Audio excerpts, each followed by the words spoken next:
Ah, we got one. All it takes is one tiny spark and the chaga's going.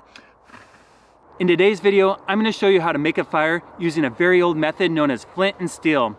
Here's a piece of flint. It's a rock that you can shape into different tools like arrowheads and knives, but you can also strike it on steel to make fire. Here's my steel. This is in a snail shape. It's known as a Scottish steel, and it works very well. I also have this.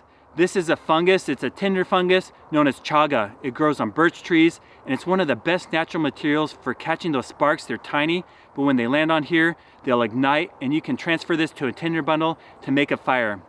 Now this method is so old, in fact, they found a fire kit like this on the 5,000-year-old frozen body of Otzi the Iceman.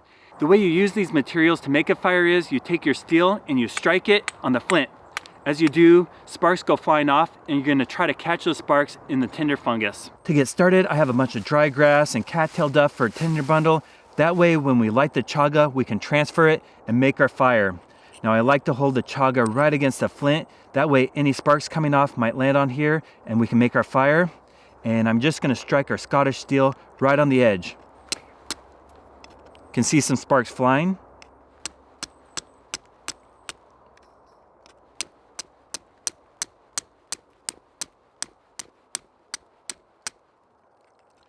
It's kind of an awkward angle to film, but I want to show you how this works. Ah, we got one. All it takes is one tiny spark and the chaga's going. That's why chaga is so amazing.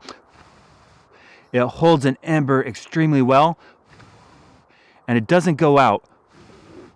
Now we can transfer the glowing chaga to our tinder bundle.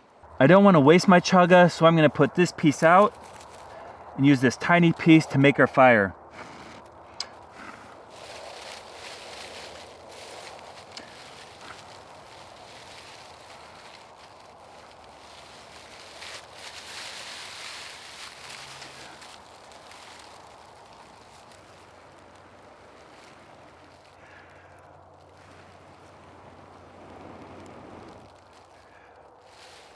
We have a flame made with a flint and steel.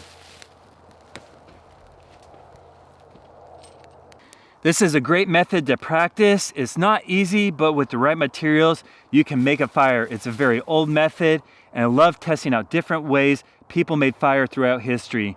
If you like this series, leave a comment down below. I'm gonna do more videos on friction fire, like the bow drill, pump drill, hand drill, also the fire saw, fire plow. There's a lot of different methods. If you haven't subscribed, please consider clicking that button. I've posted over 800 videos to YouTube, and currently I'm posting new videos every Monday and Friday. So if you want to see many different methods on how to make fire, stay tuned.